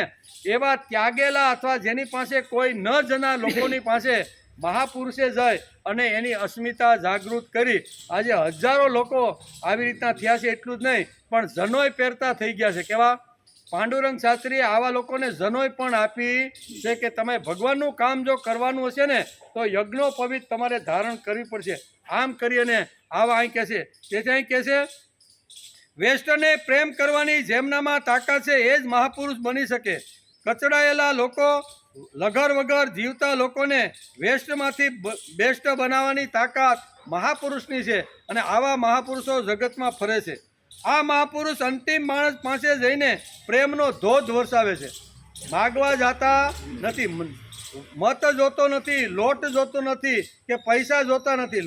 લોટ કે મત અમારે તમારી પાસેથી કંઈ જોતું નથી, પણ છતાંય આવા મહાપુરુષો આવા કચડાયેલા લોકોની પાસે બેસી અને પ્રેમ અને ભાવ જ આપતા રહેલા છે.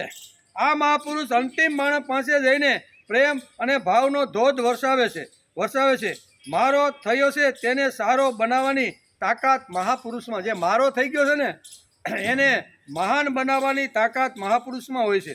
અર્જુન મારો છે તેને સારો બનાવવાની ક્ષમતા શ્રી કૃષ્ણમાં છે. તેથી ઋષિકેશ ગુડાકેશની જોડીના દર્શન આપણને કરવાના છે. આ શ્લોકમાં કોના દર્શન કરવાના છે? ઋષિકેશ અને ગુડાકેશની જે જોડી છે ને એના દર્શન આપણે આજે કરવાના છે. તેથી આ શ્લોકની અંદર ખૂબ જ મહત્વના ત્રણ શબ્દો વ્યાસે મૂકી રાખ્યા છે. વાળ આપણા વેસ્ટ છે, ગુડાકેશ આપણને બેસ્ટ બનાવે છે. લૂંટારો વાલિયામાંથી વાલ્મીકી થઈ ગયો, વેસ્ટમાંથી બેસ્ટ થઈ ગયો ને. જેસલ જાડેજો વેસ્ટમાંથી બેસ્ટ થઈ ગયો. આવા તો ઘણા ઇતિહાસના પાનાની અંદર ઘણા વેસ્ટમાંથી બેસ્ટ થઈ ગયેલા જોવા મળે છે. માઇકલ એન્જલ નામનો એક બહુ મોટો માણસ થઈ ગયો, બરાબર. માઇકલ એન્જલ એ સમાજની અંદર ફરતો હતો. એના એક મિત્રની દુકાન હતી અને એમ છે કે આજે મિત્રને મળવા માટે હું જાઉં. તો માઇકલ એન્જલ પોતાના મિત્રને મળવા માટે દુકાને જાય છે. હવે દુકાન નાની એવી, દરવાજો ખુલ્લો રાખવા માટે એને એક મોટો આવડો પથ્થર હતો ને, એ પથ્થર દરવાજા પાસે રસ્તામાં પડ્યો હતો, નડતો હતો બધાને.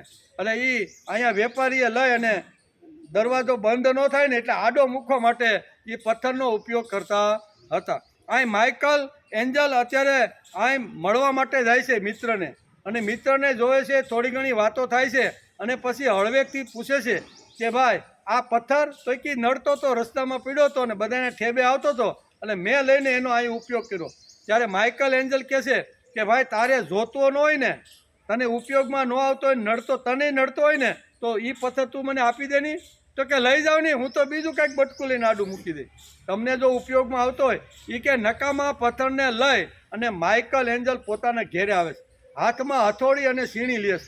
નકામી જે વસ્તુ હતી ને પથ્થરમાંથી એ બધી કાઢી નાખી. કેવી નકામી વસ્તુ બધી પથ્થરમાંથી કાઢી નાખી અને સુંદર મજાની ભગવાનની એક મૂર્તિ એણે બનાવી. એવી આબેહૂબ મૂર્તિ બનાવી અને એ જ્યારે બજારમાં લઈને ગયો ને ત્યારે કોઈએ કીધું કે ભાઈ આ મૂર્તિ મને આપની. તો કે કિંમત, તો કે 1 લાખ રૂપિયા. કેટલા? એ પથ્થર ક્યાં પડ્યો હતો ભાઈ? કેવો હતો? તો હતો, પણ અહીંયા નકામી વસ્તુ એની અંદર જે પડેલી છે એ જો માણસ કાઢી નાખે તો એનો એ પથ્થર લાખ રૂપિયાની કિંમતનો થઈ જાય. વાલિયાની અંદર આ બધું પડેલું હતું. કેવું નકામું બધું પડેલું હતું. અહીંયા નારદે ટાંસી અને અંદરનો ખરાબો કાઢી નાખ્યો. તેથી હજારો વર્ષ પછી આપણે વાલિયાને વાલ્મીકી ઋષિ તરીકે યાદ કરીએ. એમ પ્રત્યેક માણસની અંદર ઘણી બધી ખરાબી હોય છે, ઓછા વધતા પ્રમાણમાં દરેકમાં હોય છે. તો શ્રીમદ ભગવદ્ ગીતા અહીંયા ગુડા કેસના ચરિત્ર અને એના શબ્દની સાથે આપણે જોડવાનો પ્રયત્ન કરે છે. ગમે તેવા વાળ ખરાબ હોય અથવા સારા હોય તો આપણે ઘરે લાવતા નથી, વેસ્ટ છે. પણ વેસ્ટમાંથી બેસ્ટ કરાવવાની તાકાત મહાપુરુષમાં છે. તેથી માઇકલ એન્જલની જે આ મૂર્તિ હતી ને એની કિંમત આટલી. હવે જે ઠેબે સડતો હતો, જે દરવાજાની અંદર આવી રીતનો આડો રાખેલો હતો, હવે એ ભાઈને એની કિંમત ખબર હતી નહીં. પણ ટાંકણું અને આવી રીતનો જે કલાકાર છે ને એની પાસે બધી આવી રીતની આવડત હોય છે. તેથી ટાંકીને સુંદર મજાની મૂર્તિ બનાવી. મૂર્તિ તો બનાવી, લેવાવાળો લઈ તો ગયો, પણ સ્થાન ક્યાં આપ્યું? ભગવાનને ગર્ભદ્વારની અંદર આપ્યું. ખાલી સ્થાન આપ્યું એટલું નહીં, પણ રોજ સવાર સાંજ એની આવી રીતની પૂજા પણ થવા. વેસ્ટમાંથી બેસ્ટ માણસ જો બની જાય તો લોકો પણ આજે એને પૂજા કરે કે નહીં, કે આ અમારા પૂજવા જેવા છે, માનવા જેવા છે, ચરણ તીર્થ લેવા જેવા છે. આપણે શા માટે કરીએ કે પહેલાં આવો હતો પણ હવે ધીમે ધીમે બદલી અને આવી રીતનો થઈ ગયો છે. વેસ્ટમાંથી બેસ્ટ થાય તો એની રોજ 2 ટાઈમ પૂજા થાય કે નહીં? રોજ એના વાઘા બદલે કે નહીં? રોજ એને ટીલા ટપકા નવા ટાઈપના થાય કે નહીં? નવા ઘરેણા ચડે કે નહીં? એક નકામી જે વસ્તુ હતી એમાંથી જો ખરાબો જો કાઢી નાખવામાં આવે તો એની વસ્તુ પૂજવા લાયક બની જાય છે. સુંદર અહીંયા માઇકલ એન્જલ નામના જે અહીં જે હતો ને, જે ટાંકણી કાઢીને મૂર્તિ બનાવનાર શિલ્પકાર, એને આ મગજની અંદર આવ્યું અને વેસ્ટમાંથી બેસ્ટ બનાવી દીધું. વેસ્ટની શોભા વધારવા માટે એટલે કે વેસ્ટની શોભા વધારવા માટે વેસ્ટમાંથી બેસ્ટ બનવું જોઈએ માણસ. શું છે? આપણે કદાચ વેસ્ટ હોય ને તો એમાંથી બેસ્ટ બનવાનો પ્રયત્ન કરવો જોઈએ. વેસ્ટમાંથી બેસ્ટ બનવાનો પ્રયત્ન કરવો જોઈએ. સુદામાને ભગવાન દોડતા લેવા આવ્યા, બરોબર. પોરબંદરથી આવ્યા, ખબર પડી કે ભાઈ આવો લગર વગર મેલા કપડાવાળો કોઈ બ્રાહ્મણ આવ્યો છે અને મારો મિત્ર, તમારો મિત્ર છે ને, એવું દરવાને કીધું કે હું અહીંયા કૃષ્ણનો મિત્ર છું ને ખાલી મારો મિત્ર મળવા આવ્યો છે. એવા સમાચાર સાંભળ્યા. 8 પટરાણીઓ સાથે મોજ મજા મનોરંજન કરતા હતા, હસી ખુશી કરતા હતા. અષ્ટપટરાણી. અરે એ બધું શું કહેવાય, મોજડી ક્યાં પડી ગઈ, પછી ઉપર ઉપવસ્ત્ર હતું ક્યાં ઉડી ગયું, હાથમાંથી મોરલી ક્યાં ગઈ, મુગટ ક્યાં આડાવડો થઈ ગયો, કાંઈ ખબર પડી. દોડતા આજે લગર વગર છે ને એને મળવા માટે આવે. આટલી તાકાત આની અંદર છે. કહેવાનો અર્થ કે આવી રીતના ભગવાનનો એકવાર જો મિત્ર બની જાય ને, ભગવાનનો મિત્ર બનવું પડે. ખરા અર્થમાં જો ભગવાનના આપણે મિત્ર બની જાય તો અહીંયા ગમે તેવો ઓર્ડર અર્જુન જો આપે ને તો ભગવાનને ગમે તો નહીં, પણ કે કાંઈ વાંધો નહીં, મિત્ર એનો શું, હું બરાબર એનો સખા છું, એટલે સખાનું કામ તો કદાચ આપણે એકાદી વાત ન ગમે તો પણ સખાની વાત સાંભળવી પડે કે નહીં. સાંભળ્યું એટલું જ નહીં, પણ ભગવાન એનો રથ મધ્ય ભાગની અંદર લઈ ગયા છે. તેથી જ ઋષિકેશે ગુડાકેશ શબ્દ વાપરે છે. ઇન્દ્રિયોને ધ્યાનમાં રાખીને ગુડાકેશ એવો મુક્ત, અહીં કહે છે એ એવા મુક્તો ઋષિકેશો ગુડાકેશે ન ભારત સેનયોરુભયોર મધ્યે સ્થાપયિત્વા રથોત્તમ.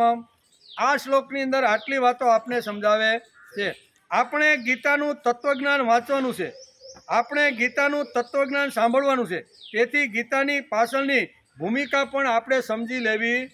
ગીતા કહેનાર જે છે એની પાછળની ભૂમિકા શું છે એ આપણે પ્રથમ અધ્યાયમાં જ સમજી લેવી જોઈએ. તો બાકીના જે 17 અધ્યાય છે ને એ બહુ સરળ અને સીધી રીતે સમજાઈ જશે. ગીતાના પહેલા અધ્યાયમાં અર્જુનના સંચલતા આવી ગઈ છે, તેથી તે અચ્યુતને હાંક મારે છે. સંચલ્યતા આવતા જ અર્જુન ખલાસ થઈ ગયો. એક તો સાંચલ્ય વૃત્તિ આવી એટલે ધીમે ધીમે હવે અર્જુન ખલાસ થવા લાગ્યો. અર્જુનમાં અર્જુનપણું રહ્યું નહીં.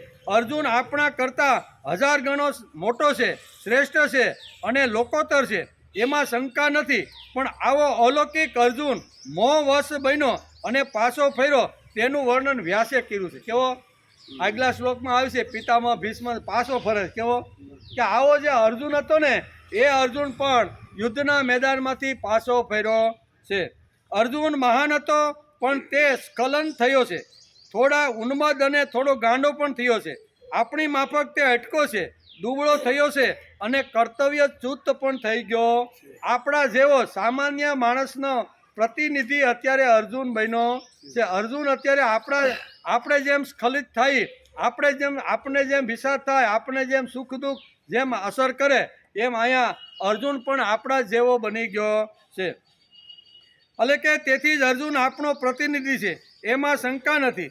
અર્જુનની આપણા જેવી મનોભૂમિકાને લીધે જ આપણે શ્રીમદ ભગવદ્ ગીતા જેવો મહાન ગ્રંથ મળ્યો છે. ભગવાને એકાદા ખૂણામાં બેસી બાજોડ ઢાળીને સુંદર મજાનું વાતાવરણ કરી અને આ ગીતા સંભળાવ્યો તો ન હાલત, પણ એવું કર્યું યુદ્ધના મેદાનમાં. ક્યાં આવ્યું છે?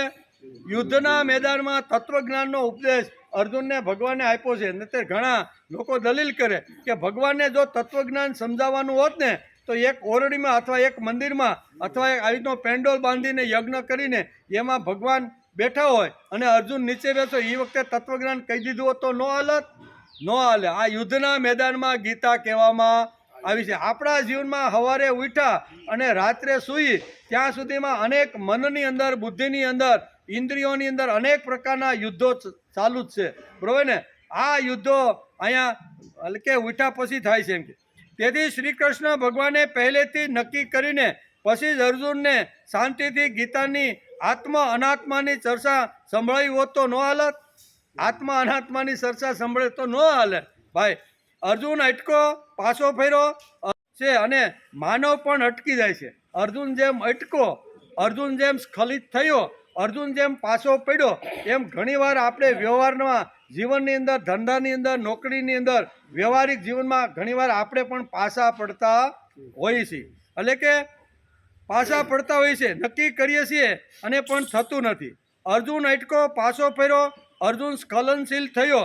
અમે માનવ પણ અટકીએ છીએ, અમે માનવ પણ સ્ખલનશીલ થઈએ છીએ, નક્કી કરીએ છીએ પણ બધું આપણું ધાર્યું થતું. આપણે નક્કી ઘણું બધું કરીએ પણ બધું આપણું ધાર્યું થતું નથી. અમે દુબળા છીએ, તેથી અર્જુન અમારું પ્રતિનિધિત્વ કરવા યોગ્ય માણસ છે. અર્જુન પ્રતિનિધિત્વ કરવા યોગ્ય માણસ, તેથી જ તે મહાન લાગે છે. શ્રીમદ ભગવદ્ ગીતા પર ભાષ્ય કરતા ગીતામૃતમ ગ્રંથમાં કહે છે કે અર્જુન અટકો તેથી જ તે મને મહાન લાગે છે. અર્જુન ખસી જ ગયો તેથી તે મહાન છે. ખસ્યો ન હોત અને સીધી જ કદાચ ભગવાને ન્યાય એને ગીતા કહી દીધી હોત તો હાલત નહીં, પણ એ ખસી ગયો અટકો અને ધનુષ શું કહેવાય પાછલી બેઠકે મૂકી અને શાંતિથી બેસી ગયો છે. એ અટકો છે ને, અને પછી એના જે કાંઈ પ્રશ્ન છે ને એ પ્રશ્નના જવાબો જે ભગવાને આપ્યા છે, તેથી અર્જુન મહાન છે. એટલે કે અર્જુન કદાચ એટલે કે ખસી ન જાત, લડ્યો ન હોત તો હું કંઈ તેને નમસ્કાર કરવાનો નથી. એમ પાંડુરંગ શાસ્ત્રી આ ભાષ્ય ગીતા ઉપર ભાષ્ય કરતી વખતે પાંડુરંગ શાસ્ત્રી પોતાના પ્રવચનમાં કહે છે કે અર્જુન અટકો છે ને તેથી જ મને અર્જુન ઉપર આત્યંતિક પ્રેમ છે. અર્જુન જો અટકો ન હોત, અર્જુનના કાંઈ પ્રશ્ન ન હોત તો આપણને શ્રીમદ ભગવદ્ ગીતા મળત ને. આપણે શ્રીમદ ભગવદ્ ગીતા મળી છે એનું કારણ અર્જુન છે. તેથી પાંડુરંગ શાસ્ત્રી કહે છે કે મને અર્જુન ઉપર આત્યંતિક પ્રેમ છે, કારણ કે તે આપણા બધાનો પ્રતિનિધિ છે. એને કદાચ શંકાઓ થઈ હશે કે નહીં એ આપને ખબર નથી, પણ પ્રતિનિધિત્વ તેણે સ્વીકારી અને માનવજાત 100 વર્ષ સુધી હસતી રમતી કિલોલ કરતી રહે એટલા માટે જે આત્મા અનાત્માની વાતો જે ભગવાને અર્જુનને જે સમજાવી છે એ આપણા બધા જ માટે છે. એમ કે આપણા બધા માટે છે. અર્જુન કદાચ ખસી ન જાત, લડ્યો ન હોત તો હું કાંઈ તેને નમસ્કાર કરવાનો નથી. એમ પાંડુરંગ શાસ્ત્રી પોતે કહે છે. પૂજ્ય દાદા કહે છે કે કેવળ ગીતા કહેવાની છે, તેથી હું આ નથી કહેતો. તમને બધાને સારું લગાડવા માટે ગીતા ઉપર હું બોલું છું, એટલે તમને સારું લગાડવા માટે હું કહેતો નથી. હું અંતઃકરણપૂર્વક કહું છું કે અર્જુન સ્ખલનશીલ થયો છે. અર્જુન આપણા બધાનો પ્રતિનિધિ છે. અર્જુન આપણા જેવો છે, તેથી અર્જુન મને મોટો અને મહાન લાગે છે. અર્જુન અટકો, અર્જુન સ્ખલનથી થયો, અર્જુન પાછો પડ્યો અને તેથી જે આપણો પ્રતિનિધિ છે. એ મહાપુરુષો જે વખતે ગીતા ઉપર ભાષ્ય કરનાર, પછી ગાંધીજી હોય, તિલક હોય કે વિનોબા ભાવે હોય કે પાંડુરંગ શાસ્ત્રી હોય, કોઈ પણ મહાપુરુષો જ્યારે ગીતા ઉપર જ્યારે ભાષ્ય કરતા હોય છે ને ત્યારે એના મનની અંદર આ જ બધી વાતો હોય છે. એમ કે અર્જુને કાંઈ પોતાનું છુપાયું નથી, જેવું થયું એવું કહી દીધું છે. અર્જુને પોતાનું કંઈ છુપાયું નથી. અર્જુન આંતરબાહ્ય સાચો છે. તે કબૂલ કરે છે કે હું પડ્યો છું, મારું સ્ખલન થયું છે, તેથી જ અર્જુન મોટો, તેથી અર્જુન મહાન અને અર્જુન સુરવીર અને આપણો પ્રતિનિધિ છે. એટલે કે જીવન તત્વોના સંઘર્ષમાં અને જીવન સિદ્ધાંતોના સંઘર્ષમાં સતત સાંચલ્ય આવી જાય છે. કોઈ પણ સારી વાતનો સંકલ્પ કરીને આપણે શરૂઆત કરીએ તો એની અંદર ઘણીવાર વિઘ્ન અને સાંચલ્ય પણ આવી જતું હોય છે. આ રોજનો જ આપણો અભ્યાસ છે. રોજ આવું બને કે નહીં, બધું કાંઈ આપણા કહ્યા મુજબ કે કીધા મુજબ અથવા વિચારા જેવું બધું કાંઈ આપણું કાંઈ થતું નથી. જીવન તત્વોના સંઘર્ષમાં અને જીવન સિદ્ધાંતોના સંઘર્ષમાં સતત સાંચલ્ય આવી જાય છે. આ રોજના જીવનનો આપણો બધાનો અનુભવ છે કે નહીં? આ બધાનો કાંઈક ને કાંઈક અડચણ આવે, કંઈક ને કંઈક મુશ્કેલી આવે, કંઈક ને કંઈક ઘરની અંદર છે, સમાજમાં છે, વ્યવહારની અંદર ધડાબડી બોલે કે નહીં? ઘણીવાર આવી રીતનું આપણા સામાન્ય વ્યવહારની અંદર પણ નાની નાની વાતની અંદર આવી રીતનું ઘણું બધું આપને બનતું હોય છે. એમ કે અર્જુનને તેવું સાંચલ્ય આવી ગયું છે.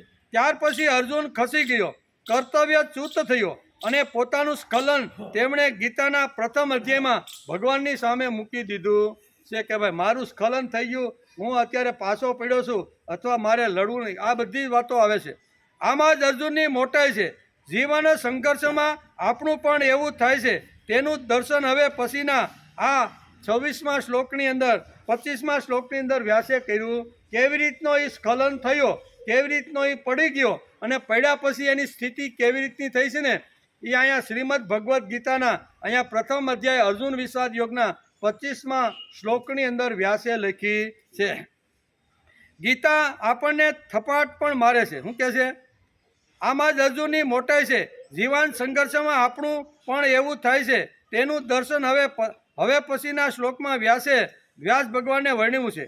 ગીતા આપણને થપાટ પણ મારે છે અને અંદરથી માર્ગદર્શન પણ આપે. જરૂર પડે, ભૂલ પડે તો થપાટ પણ મારી ગયો. એટલે વાંદરી અને પેલા બિલાડીનું દ્રષ્ટાંત પાંડુરંગ શાસ્ત્રી ઘણીવાર આપે છે. આ દ્રષ્ટાંત જો આપણે સમજી લઈને તો ભગવાન થપાટ શા માટે મારે છે, અંદરથી ભગવાન શા માટે પંપાળે છે, આ બે વાતો સમજાઈ જશે. કુંભાર હોય ને, કુંભાર જ્યારે માટલાને જ્યારે ટીપતો હોય ને ત્યારે ઉપરથી જોરથી ટાપલું મારે અને અંદર એક હાથ રાખે હુંવાળો. હું આ બે કામ કરે. હું ઉપરથી મારે એને ઘડવું છે ને એટલે ઉપરથી ધડાધડ ધડ એને મારે, પણ બીજો હાથ ક્યાં હોય છે એનો? અંદર માટલામાં, કે ભાઈ આને કાંઈ અગવડ ન પડે ને. એમ ભગવાન પણ જ્યારે આપણે કાંઈ ભૂલ કરીએ, આપણે જ્યારે કાંઈ આડાહવડા હાલવા માંડીએ ને ત્યારે ભગવાન થપ્પટ મારે, પણ એને એમ થાય છે કે ભલે મોટો માણસ ભૂલ કરે છે પણ અંદરથી ભગવાનનું અંતઃકરણ દ્રવી ગયેલું હોય છે કે આને મારે કોઈ પણ હિસાબે સારો અને મોટો અને મહાન કરવાનો છે. તેથી મીંદડી, અને અહીંયા તેનું દ્રષ્ટાંત પાંડુરંગ શાસ્ત્રી ઘણીવાર આપે છે કે મીંદડીનું બચ્ચું હોય એ જ્યારે એક જગ્યાએથી બીજી જગ્યાએ લઈ જવાનું હોય ને ત્યારે એની જે હાથ ઘર બદલે, આપણે એમ કહીએ ને કે મીંદડી જ્યારે 7 ઘર બદલતી હોય અને એમાં એક બચ્ચાને બીજી બચ્ચાથી લઈને ઠેકડો મારી વંડી ઠેકીને જ્યારે બીજા ઘરે લઈ જવાનું હોય ને, અને ઠેકડો મારતા જો બચ્ચું મોઢામાંથી પડી જાય તો બિલાડી એમ કહે છે વાંક મારો છે, મેં એને બરોબર પકડ્યું નહીં ને એટલે આ બચ્ચું મારા મોઢામાંથી પડી ગયું, એમ કરીને બચ્ચાને પંપાળે છે. એ જ બિલાડીના મોઢામાં ઉંદર આવે તો મોઢું તો એકનું એક જ છે. શું છે? જે પોતાના બચ્ચાને એક જગ્યાએથી બીજી જગ્યાએ લઈ જાય ત્યારે મીંદડીનું મોઢું કેવી રીતનું હોય છે, અને ઉંદરને તડાપ મારીને જ્યારે પકડે છે ત્યારે બેમાં ફરક હોય છે કે નહીં? એટલે અહીંયા મોઢામાંથી એક જગ્યાએથી બીજી જગ્યાએ બચ્ચાને ફેરવતી વખતે જે વખતે બચ્ચું પડી જાય તો બિલાડી એમ કહેશે કે વાંક મારો છે, મેં એને બરાબર પકડ્યું નહીં ને એટલે આ બચ્ચું પડી ગયું. એટલે પકડીને ફરીથી પંપાળીને પાછા એને મૂકે. તો વાંદરીનું શું છે? વાંદરી પણ પોતાના બચ્ચાને કે બરોબર મને પકડી રાખીએ, અને એક ડાળી ઉપરથી બીજી ડાળી, એક ઝાડ ઉપરથી બીજે વાંદરી કૂદતી હોય, અને કૂદતા કૂદતા વાંદરીનું બચ્ચું પડી જાય તો પડીને 2 ઝાપટ મારે છે. હું મારે છે 2 ઝાપટ, કે તે મને હરખું પકડ્યું નહીં ને એટલે પડી ગયો, તારે મને હરખું પકડવું. અહીં 2 વાત છે આમાં. કેવી? આપણે બધાય કેવા છીએ? બિલાડી જેવા. વાંદરી જેવા તો બહુ મોટું આવી રીતનું થાય ને. એ જ્ઞાનની જે વાતો છે ને એ તો બહુ મોટી. આપણે ભક્તિની બેઠક ઉપર અત્યારે બેઠા છીએ, એટલે ભક્તિમાં પંપાળવાનું થાય કે ભૂલ મારી છે, ભૂલ મારા દીકરાની નથી. બરોબર? તો કહેવાનો અર્થ કે આ બધી જ વાતો જરૂર પડે તો ભગવાન લાત પણ મારે, અને જરૂર પડે તો ભગવાન પંપાળે પણ છે. બિલાડી પંપાળે અને વાંદરી એને લાત ઘણીવાર મારે. શા માટે? આને મારે મોટું કરવું છે, આને મારે મહાન બનાવવું છે, આને મારે પોતાના પગ ઉપર ઊભા રહે અને કૂદતા શીખે, એટલા માટે આ બધું પણ ટપારવું પડે છે. આમ જ અર્જુનની મોટાઈ છે. જીવન સંઘર્ષમાં આપણું પણ એવું જ થાય છે. તેનું દર્શન હવે થાય છે. ગીતા આપણને થપાટ પણ મારે છે અને અંદરથી માર્ગદર્શન પણ આપે છે. કુંભારના માટલા જેવું છે, ટકોર પણ મારે અને નીચેથી હુંફાળો હાથ પણ પહેરવે. ઋષિકેશ શબ્દ વાપર્યો છે. શા માટે? ગુડાકેશની આજ્ઞાનું પાલન કર્યું છે. ગુડાકેશે આજ્ઞા કરી કે મારા રથને તમે બરોબર મધ્ય ભાગમાં લઈ જાઓ, એટલે એના આજ્ઞાનું પાલન કર્યું છે. રથ ઊભો રાખીને શું કહ્યું? હવે મહાવિજ્ઞાન શરૂ થાય છે. રથ તો ઊભો રાખી દીધો, અને હવે શ્રીમદ ભગવદ્ ગીતાનું મહાન વિજ્ઞાન પણ થોડો ગાંડો થયો છે. કેવો? ગાંડો થાય એટલે માણસ થોડો સસકી જાય. આપણા મગજમાં ભગવાને અબજો સર્કિટો મગજમાં મૂકી છે. તેમાં એકાદ સર્કિટ જો આડેહવળી થાય તો માણસનું મગજ ઉઈ જાય અને ગાંડો થઈ જાય. ગાંડો થઈ જાય ને, મગજથી ગાંડો થાય તેને આપણે શું કરીએ? તો એને 3 પ્રકારના શોટ આપી. પહેલાં ગાંડો થઈ જાય, પેલો હળવો શોટ આપી, પછી મધ્યમ આપી, અને પછી ઇલેક્ટ્રિકનો બહુ જોરદાર શોટ આપી કે આનું મગજ કોઈ રીતે ઠેકાણે આવે. તો હવે ગુડાકેશ ગાંડા અર્જુનને ઋષિકેશને શોટ આપવાનું શરૂ કરે છે. હવે પછીના 25મા શ્લોકથી ભગવાન એને શોટ આપવાનું શરૂ. હવે ગુડાકેશ ગાંડા અર્જુનને ઋષિકેશ શોટ આપવાનું શરૂ કરે છે. 25 થી 30 શ્લોકની અંદર હળવો શોટ આપ્યો છે. કેવો? 25 ઘેરે જઈને જોઈ લેજો. 25 થી 30 શ્લોકની અંદર અહીંયા ભગવાને ગાંડો થયેલો જે અર્જુન છે એને ધીમો હળવો શોટ આપ્યો છે.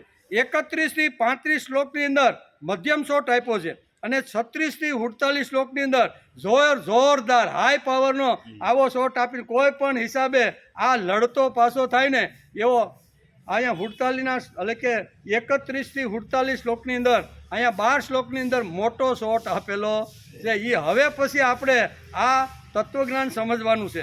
હવે પછી 25મા શ્લોકમાં સંજય શું કહે છે એનો વિચાર આપણે આવતીકાલે. આ બધા શોટ કેવી રીતના મારે છે અને શોટમાંથી અર્જુન બહાર નીકળે છે કે નહીં, ગાંડો થઈ ગયો છે, પાછો ને ઠેકાણે લાવવાનો છે. ભગવાન પેલો મીઠો શોટ આપે, કેવો? તો મીઠા શોટથી આને જો કાંઈ થઈ જાય ને તો આને બીજી કાંઈ સારવારની જરૂર એમાંથી ન થાય તો મધ્યમ ને હાવ પછી એમ થાય કે હવે લાગે એમ નથી. ત્યારે 41 થી 48 શ્લોકની અંદર 12 શ્લોકની અંદર મોટો જબરજસ્ત શોટ આપે છે કે આ શોટ આપ્યા પછી આ બેઠો થાય છે કે કેમ, એનો વિચાર આપણે આવતીકાલે 25મા શ્લોકથી બહુ જબરજસ્ત મહાવિજ્ઞાનની શરૂઆત અહીંયા વેદ વ્યાસ લખે છે અને અહીંયા શ્રીમદ ભગવદ્ ગીતાના 25મા શ્લોકથી એક મહાન વિજ્ઞાનની શરૂઆત અહીંયા વેદ વ્યાસ કરી રહ્યા છે.